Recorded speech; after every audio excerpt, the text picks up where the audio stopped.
धन्यवाद आदरणीय संजय जी। मीडिया के सभी बंधुओं का बहुत अभिनंदन एवं सभी को नमस्कार। आज सुबह से जब हम मीडिया देख रहे हैं, अखबार पढ़ रहे हैं और टीवी देख रहे हैं तो मुख्यतः दो समाचार, दो खबरें सुर्खियों पर हैं। पहला खबर है राहुल गांधी विदेशी भूमि में जाकर वही करते हैं जो वो कई दशकों से करते आ रहे हैं, भारत की बेइज्जती और भारत का अपमान। अमेरिका में राहुल गांधी ने भारत का अपमान किया है। ये कोई नई बात नहीं है, पहली बात नहीं है, ये एक सुर्खी है आज की। इस पर हम विस्तार से बात करेंगे। और दूसरी बड़ी खबर है कि आज से कांग्रेस के तमाम बड़े नेता चोर मचाए शोर, ये देश के भिन्न भिन्न भागों में जाकर आज से प्रेस कॉन्फ्रेंस करेंगे मां बेटे को बचाने के लिए। जो ईडी ने सोनिया जी और राहुल जी को नामांकित किया है, बाय नेम मेंशन किया है अपने चार्जशीट में, उन दोनों के खिलाफ जो कार्यवाही हो रही है कोर्ट में, अभी सुनवाई है 25 तारीख को, और आगे जो कार्यवाही होने की संभावनाएं हैं, दोनों जेल जा सकते हैं और जाना भी चाहिए। जब देश को लूटा है तो जेल जाएंगे ही। वैसे में पूरे देश में एक माहौल बनाने का, एक अशांत माहौल बनाने का प्रयास कांग्रेस पार्टी करेगी। आज इन दोनों विषयों पर विस्तार से बात करेंगे। राहुल गांधी ने अमेरिका में किस प्रकार से भारत और इलेक्शन कमीशन को बदनाम करने की कोशिश की, मैं उस विषय पर आऊं, मगर उससे पहले मैं राहुल गांधी जी को एक बात स्पष्ट रूप से कहना चाहता हूं और देशवासियों को भी कहना चाहता हूं कि जो व्यक्ति और इनकी माताश्री 50,000 के मुचलके पर बेल पर बाहर हो, वो जाकर विदेश की धरती पर हिंदुस्तान को अपमानित करे और उन्हें लगता हो कि लोग उस पर विश्वास करेंगे, तो वो उनका भ्रम है। Those who are out on bail of 50,000 rupees, if they feel that they can destroy the image of this great democracy by speaking outside of this country, then they are totally on the wrong side of the line. आप सभी जानते हैं कि 2018 में जब मां बेटे को नेशनल हेराल्ड की केस में बेल मिला था, 50,000 रुपए की श्योरिटी पर दोनों को बेल मिला था। और जब यह बेल मिला था, उस समय एक जश्न भ्रष्टाचार बैंड बाजा के साथ मां बेटे बेल पाकर कोर्ट से अपने ऑफिस तक गए थे। तो उस समय भी हमने कहा था this is nothing but celebration of corruption, ये भ्रष्टाचार का जश्न है। और आज भी ब्लेटेंट जश्न मनाने की कोशिश कांग्रेस पार्टी कर रही है। मैं एजेएल के पूरे डिटेल में नहीं जाने वाला हूं, क्योंकि एजेएल और नेशनल हेराल्ड के केस को आप जानते हैं। हम लगभग अनेकों वर्षों से इसको लोकतांत्रिक तरीके से जनता के सामने रख रहे हैं कि किस प्रकार से मां और बेटे सोनिया गांधी और राहुल गांधी जी ने यंग इंडिया नामक एक कंपनी बनाई, जिसके कि 76% के दोनों स्टेक होल्डर थे। और 76% के स्टेक होल्डर होने के बाद नकली कंपनी से लोन लेकर 1 करोड़ का, डोटेक्स इंडिया से लोन लेकर मात्र 50 लाख रुपए दिया एजेएल को, जो कि होल्डिंग कंपनी है नेशनल हेराल्ड की, और 50,000 के एवज में 5,000 करोड़ की जो प्रॉपर्टी है एजेएल की, पूरे देश भर में उसका मालिकाना हक अपने पास ले लिया। शांति भूषण, मार्कंडेय, काटजू जैसे शेयर होल्डर को इससे दूर रखा गया, उन्होंने भी आपत्ति की थी। मगर विषय यह नहीं है जो कांग्रेस के खड़गे जी कह रहे हैं, चिदंबरम जी आज कहने वाले हैं और कह भी रहे हैं कि ना कोई संपत्ति बेची गई, ना कोई संपत्ति वहां से हिला, तो कोई गड़बड़ी हुई कैसे? गड़बड़ी यूं हुई कि ईडी की चार्जशीट चिदंबरम साहब पढ़े होंगे, वो पढ़ते तो हैं, मगर उन्होंने वो पोर्शन डिलीट कर दिया है। ईडी ने बहुत स्पष्ट रूप से कहा है कि ये जो प्रॉपर्टी है एजेएल की, चाहे वो बहादुर शाह जफर मार्ग पर हेराल्ड बिल्डिंग हो, चाहे वो लखनऊ में उनकी प्राइम लोकेशन पे प्रॉपर्टी हो, चाहे वो भोपाल में उनकी प्रॉपर्टी हो, कल माननीय अध्यक्ष जी हमारे आदरणीय जेपी नड्डा जी ने बहुत ही ल्यूसिड एंड सुंदर तरीके से हिमाचल प्रदेश में किस प्रकार से धांधलेबाजी चल रही है नेशनल हेराल्ड की, उस विषय को हिमाचल प्रदेश की भूमि पर ही रखा, चाहे हिमाचल प्रदेश की प्रॉपर्टी हो। इन सब प्रॉपर्टी, वो प्रॉपर्टी तो वही है, मगर ये प्रॉपर्टी को जरिया बना करके, इस प्रॉपर्टी को औजार बना करके प्रोसीड्स ऑफ क्राइम जनरेट किया जा रहा था। अब नेशनल हेराल्ड तो 2008 में छपना बंद हो गया, तो ये प्रोसीड्स ऑफ क्राइम कैसे बना, वहां से उगाई कैसे हुई?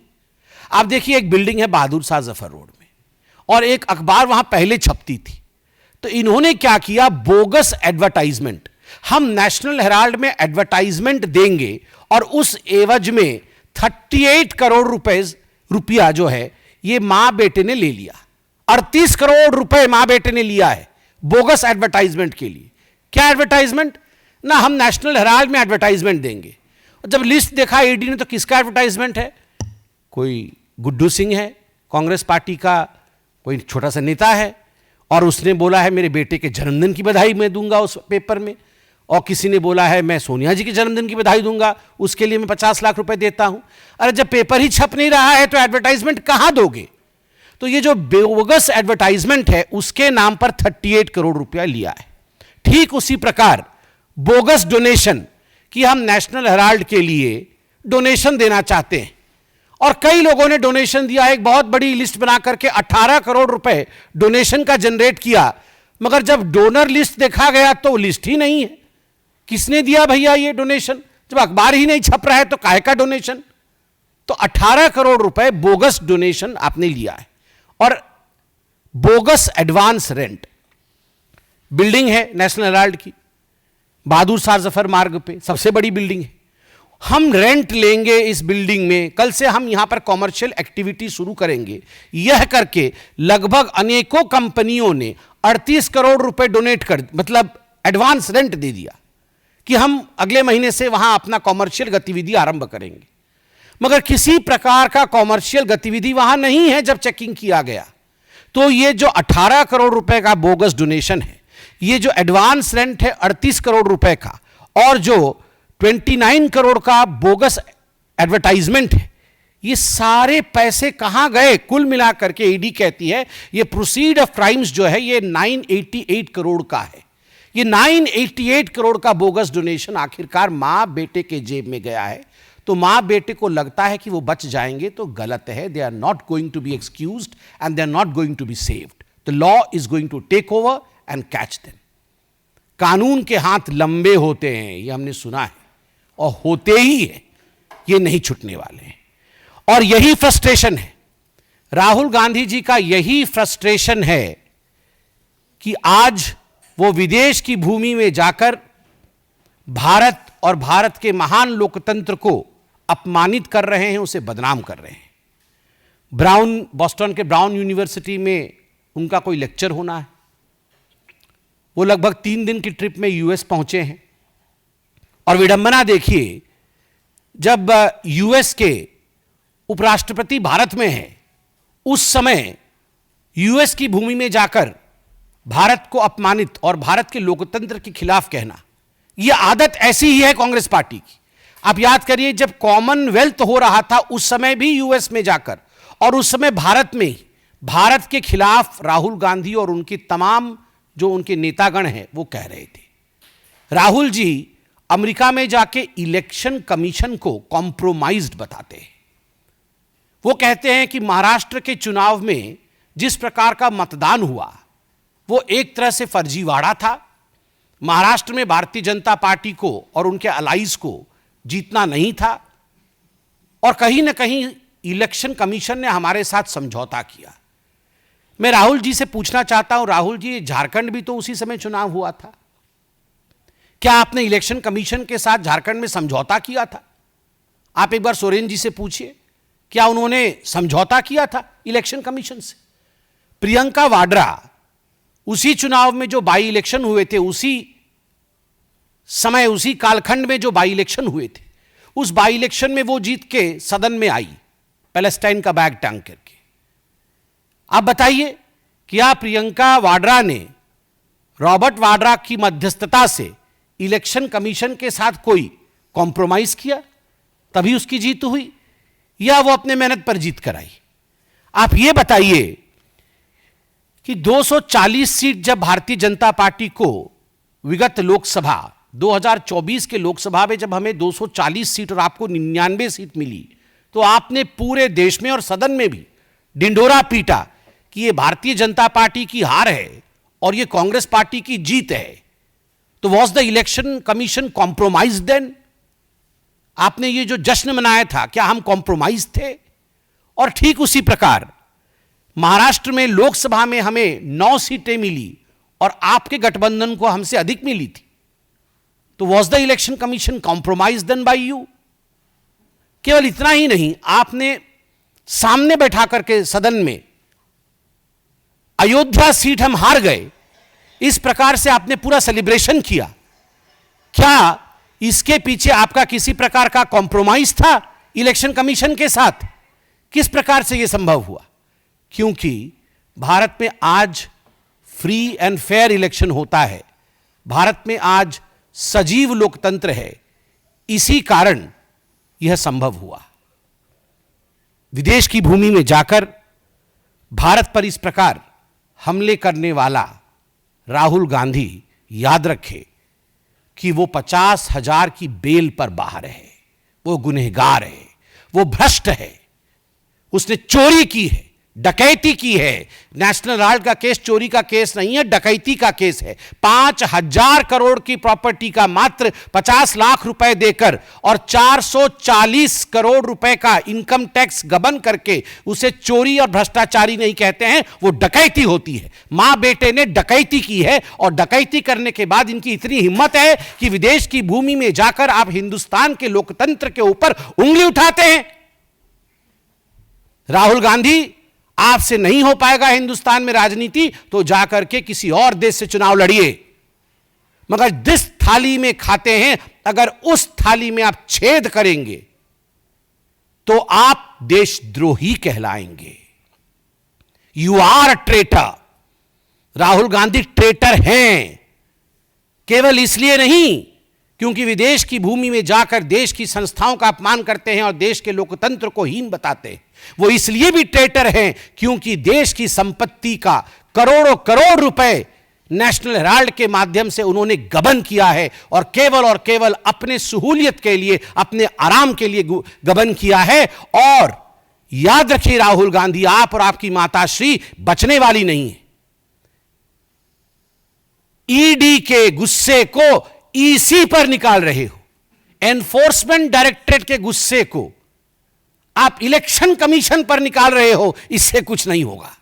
2 दिन आप पन्नों पे छपोगे, अखबारों में आओगे, मगर ईडी आपको छोड़ेगी नहीं, क्योंकि तथ्य के आधार पर एजेंसीज काम करते हैं और तथ्य ओपन एंड शट केस का है।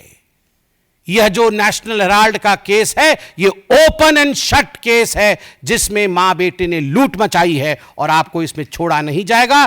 प्रोसीड्स ऑफ क्राइम के साथ आप पकड़े जाएंगे और आप जेल के पीछे जाएंगे। बहुत बहुत धन्यवाद। कोई प्रश्न हो तो अवश्य पूछें।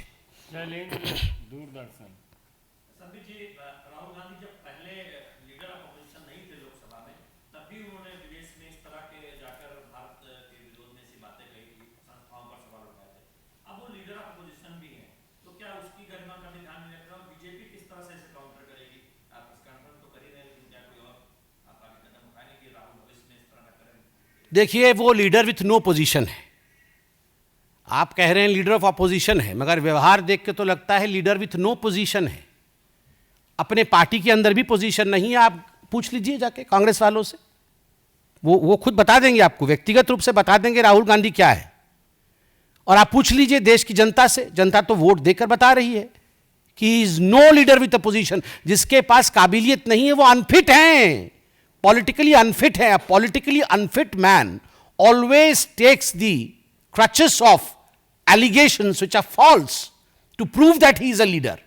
जो पॉलिटिकली अनफिट होता है वो हमेशा बैसाखी पकड़ता है गलत सहारों का और गलत एलिगेशंस का, ये प्रूव करने के लिए कि मैं सही हूं। और आज अमेरिका में हो या दूसरे देशों में जो राहुल गांधी कर रहे हैं वो उनकी नाकामी का ही एक खिसियापन है। दीपक चौबे राहुल गांधी भी कह रहे हैं कि 5:30 बजे के बाद जो आंकड़ा है वो इलेक्शन कमीशन नहीं बता रहा, जो 65 लाख वोट आए थे, कहीं ना कहीं इलेक्शन कमीशन मिला हुआ है। दिल्ली के चुनाव से पहले यह विषय उठाया गया था। आप सब महान पत्रकार हैं, आप सब भी इलेक्शन कमीशन के उस प्रेस कॉन्फ्रेंस में मौजूद होंगे जिसमें चीफ इलेक्शन कमिश्नर ने बाकायदा एक एक विषय का क्रमांक जवाब दिया था। मैं इलेक्शन कमीशन के आधार पर जवाब नहीं दे सकता क्योंकि मैं एक पॉलिटिकल पार्टी हूं, मगर वेबसाइट पर और आज भी आप अगर गूगल करेंगे तो जवाब आपको स्वयं मिल जाएगा। एक एक प्रश्न का जवाब दिया है इलेक्शन कमीशन ने, और इलेक्शन कमीशन ने यह भी कहा है किसी को किसी प्रकार का संशय है तो हमारा प्लेटफॉर्म खुला हुआ है, आप आइए, आके पूछिए। उसके बाद कोर्ट के दरवाजे भी खुले हैं। आपको अगर इलेक्शन कमीशन के किसी भी जवाब से तथ्यात्मक जवाब नहीं मिलता है, आपको लगता है, आप हिंदुस्तान के कोर्ट पर भरोसा नहीं करते हैं क्या? आप जाइए, कोर्ट में जाइए, प्रश्न उठाइए। मगर अमेरिका में जाकर हिंदुस्तान का लोकतंत्र कॉम्प्रोमाइज्ड है, ऐसा केवल देशद्रोही ही कह सकता है, कोई दूसरा नहीं कह सकता। रविकांत राय, टाइम्स नवभारत। अभी जी, जो पश्चिम बंगाल की मुख्यमंत्री ममता बनर्जी मिदनापुर तो जा रही है एडमिनिस्ट्रेशन रिव्यू करने के लिए, लेकिन वो मुर्शिदाबाद नहीं जा रही जहाँ पर हिंदुओं का पलायन हो रहा है और हिंसा की घटनाएं हो रही हैं। बहुत दुख के साथ कहना पड़ रहा है, मुझे लगता नहीं है इसको पॉलिटिसाइज करना चाहिए, मगर ये सच्चाई है कि ममता बनर्जी हिंदुओं से नफरत करती है। यही अगर किसी मुसलमान भाई के साथ अत्याचार हुआ होता तो ममता बनर्जी वहाँ हो हल्ला काट कर 3 दिन से कैंप करके बैठी होती। मगर आज मुर्शिदाबाद में शमशेरगंज हो चाहे धुलिया हो, वहाँ माँ बहनों के साथ, छोटे बच्चों के साथ जिस प्रकार का अत्याचार हो रहा है, उसको देखने के पश्चात ममता बनर्जी स्वयं एक महिला है, अगर उसके बाद भी उनका दिल नहीं पसीज रहा है, उनको वहाँ जाने का मन नहीं कर रहा है और वो वहाँ जा नहीं रही है मुख्यमंत्री होते हुए भी, किसी महिला को गले से लगा के ये नहीं कह रही है कि मैं तुम्हारी आबरू को बचाऊंगी, तुम्हारी आबरू के साथ जो खिलवाड़ करने की कोशिश की गई है, तुम चिंता मत करो बहन, मैं तुम्हारी बहन हूं। जो पिता और बेटे को, चंदन और हरगोविंद को मार दिया गया, टुकड़े टुकड़े करके मार दिया गया, वो कम्युनिस्ट पार्टी के कार्यकर्ता थे। ना कम्युनिस्ट पार्टी उनको ओन कर रही है और ना ममता बनर्जी उनको ओन कर रही है, क्योंकि उनका कसूर सिर्फ इतना है कि उनका नाम हरगोविंद और चंदन है। शी हेट्स हिंदूज, और इस बात को हमें मानना पड़ेगा। Pragya, Times now.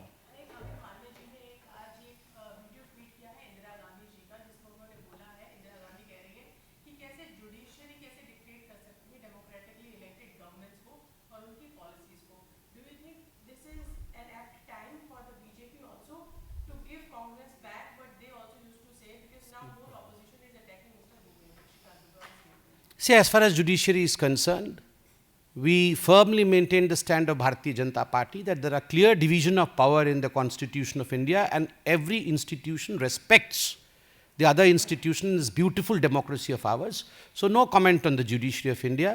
It's a very good system in India that is in place, and we'll all work together for the betterment of this country. That is all. Ankit Gupta, ABP.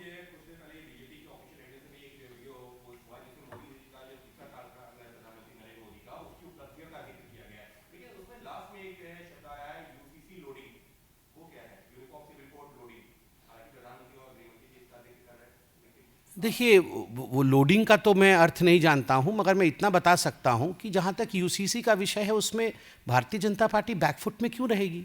Bharatiya Janata party ने अपने manifesto में हमेशा uniform civil code के विषय में गर्व के साथ कहा है, और केवल भारतीय जनता पार्टी ने नहीं कहा है, सुप्रीम कोर्ट ने भी इस विषय को बार बार निर्देशित किया है कि यूसीसी एक बहुत आवश्यक विषय है जिस पर संज्ञान लेने की आवश्यकता है सरकारों का। तो इस पे ये तो हमारा स्टैंड है, माननीय प्रधानमंत्री जी ने कहा है। रवि त्रिपाठी, जी न्यूज़। डॉक्टर साहब, अभी हाल में अमेरिका के एक अधिकारी ने भी ईवीएम पर सवाल खड़ा किया था, और राहुल गांधी अमेरिका जाकर चुनाव आयोग पर सवाल खड़ा कर रहे हैं, इसको आप कहीं से कनेक्ट भी कर रहे हैं क्या? देखिए, राहुल गांधी जॉर्ज सोरोस के एजेंट हैं। Rahul Gandhi is the agent of George Soros. George Soros के चंदे पर राहुल गांधी का धंधा चलता है, और जॉर्ज सोरोस ही बताता है इनको कि क्या करना है, कैसे कपड़े पहनने हैं, कैसी एक्टिंग करनी है। ये देखिए, ये सारे के सारे, आप समझ लीजिए एक बात क्लियरली, ये जॉर्ज सोरोस इनका ट्यूशन मास्टर है, और ये देश में हिंदुस्तान के लोकतंत्र को कैसे बदनाम किया जाए, कैसे हमारी इकोनॉमी ध्वस्त हो जाए, हमारा मार्केट कैसे गिर जाए, इसने जॉर्ज सोरोस ने, बहुत मेरे मुंह से चोरोस निकल रहा था, जॉर्ज सोरोस ने वो चिन्हित किया है 5-6 लोगों को कि ये राहुल गांधी एक कॉम्प्रोमाइज़ हो सकता है, ये देशद्रोह कर सकता है, ये अरविंद केजरीवाल इसको बोलो ये एक्सेल शर्ट पहनेगा, डबल एक्सेल शर्ट पहनेगा, रेनॉल्ड पेन लगाएगा और स्लीपर पहन के राष्ट्रपति के घर जाएगा, बाद में अच्छे से नाचेंगे, बाद में सब कुछ चलेगा, मगर पहले ऐसे सब एक्टिंग करनी है। तो ये सब राहुल गांधी को भी ये टी शर्ट पहनना है, जीन्स पहनना है, युवा में घुसना है, ये सब सोरोस ने सिखाया है। जाके यूएस में इस प्रकार से भाषण देना है, इंडिया के विरोध में कहना है, मगर इंडिया की जनता बहुत बुद्धिमान है। अब जो जॉर्ज सोरोस की कंपनियां यहाँ नहीं चलने वाली है, अब बंद होगी राहुल गांधी की कंपनी भी। आनंद पांडे टीवी 9। सर, आप लोग कांग्रेस का आरोप लगा रहे हैं संवैधानिक संस्थाओं पे हमला करके राहुल गांधी विदेश में जाकर हमला कर रहे हैं। कांग्रेस पार्टी ये कह रही है कि बीजेपी के सांसद जो सुप्रीम कोर्ट में सवाल उठा रहे हैं, मुख्य न्यायाधीश से सवाल है, तो उन पे कार्रवाई क्यों नहीं कर रही? देखिए, जहाँ तक इस विषय का उत्तर है, इसका उत्तर हमारे राष्ट्रीय अध्यक्ष माननीय नड्डा जी ने दिया है, और मुझे लगता है जब पार्टी का सर्वोच्च पद इस पर उत्तर दे चुके हैं, उसके पश्चात उत्तर देने को कुछ शेष नहीं रहता। हम सब का उत्तर वही है जो माननीय नड्डा जी का है। और कोई प्रश्न? कितना हटके है? सौरभ भारद्वाज ने कहा है कि हम दिल्ली मेयर का जो चुनाव है वो नहीं लड़ेंगे। जिस तरीके से दिल्ली का रिजल्ट आया, अब मेयर को लेकर कह रहे हैं कि हम चुनाव ही नहीं लड़ेंगे। वो ये कह रहे हैं कि आप लोग मेयर और बनाइए आगे डिप्टी मेयर और काम करिए अच्छे से। यानी उनको उसमें ये जोड़ा है कि बीजेपी ने यहाँ तोड़ फोड़ करके यहाँ पे 500 को अपने साथ कर लिया, इसलिए मेयर का चुनाव नहीं लड़ेंगे। देखिए, सब कुछ तो उन्होंने कह दिया है, मुझे लगता है हमें बस मेयर बना लेना चाहिए। इतना हम क्यों इतना लड़े? अब उन्होंने सब कुछ कह दिया है, हमारे मेयर बनेंगे, अच्छा काम करेंगे। बहुत बहुत धन्यवाद।